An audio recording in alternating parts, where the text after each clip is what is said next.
I really hope that the council pauses and it decides to investigate other alternatives. So in 2015 they did a consultation and the wall was slated to cost 1.8 million, and we were told alternatives were too expensive.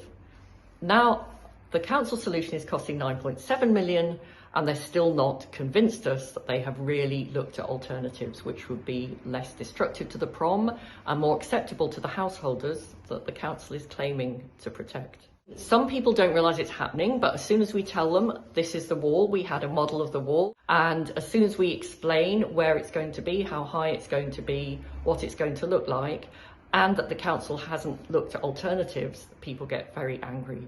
They really enjoy walking along our beautiful prom, taking their relatives in wheelchairs, their dogs, their kids with prams. It takes a lot of space and we don't want to be dodging people and we don't want to be trapped in a corridor. And the prom is beautiful as it is. It could do with some maintenance. We really would like the council to spend some money making it a bit more beautiful, but we don't want the space taken away. I've seen the flood predictions, which the council's working to, and I've made sure that people who signed letters complaining about the wall have also seen those flood predictions. I've shown that it could be 2.4 metres high in a flood surge on the prom, and it could be 80 centimetres high at Banks Road. People are a bit shocked, and they say, yes, we need an alternative solution, not we don't need anything. However, I would also say that if the council thinks that the water is going to be 2.4 metres high at the prom, a wall that's only 1.2 metres high is not going to help, it's just going to trap water behind it. The council claims it's going to be a lovely tourist attraction and people actually come and look at a wall.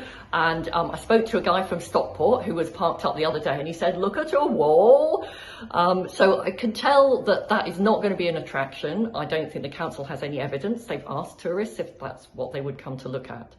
There's another use of the prom, which is that very many people who have mobility issues or are elderly or who just don't want to get out on a rough day come and sit, they turn off their car engines, they take sandwiches, take fish and chips, and they enjoy the beautiful view from our prom. And they won't be able to do that because the height of the wall prevents people in cars looking out. I'm completely shocked that it's gone up by £4 million between last November and this February. There is no politics in enjoying a beautiful view and a beautiful prom. It doesn't matter where you are on the political spectrum, you enjoy that. And you also don't like to see money wasted. Nobody likes to see money wasted. And I think taxpayers' money is being wasted. Some of it comes from the council, a lot of it comes from DEFRA and the Environment Agency, but that's still taxpayers' money, and there are other places which could do with more urgent flood protection than West Kirby. As far as I'm concerned, this is going to make it look a lot worse than it does at the moment.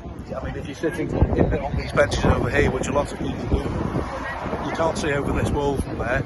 If you sat in your car here, which again a lot of people do, you can't see over the wall. People here haven't been consulted about the various ideas that have been on offer properly. I just thought that I could do something, and I just posted on a West Kirby community WhatsApp chat that I'm with, and that connected with some people who are involved in the business community, and it also connected with ordinary people who live on the prom.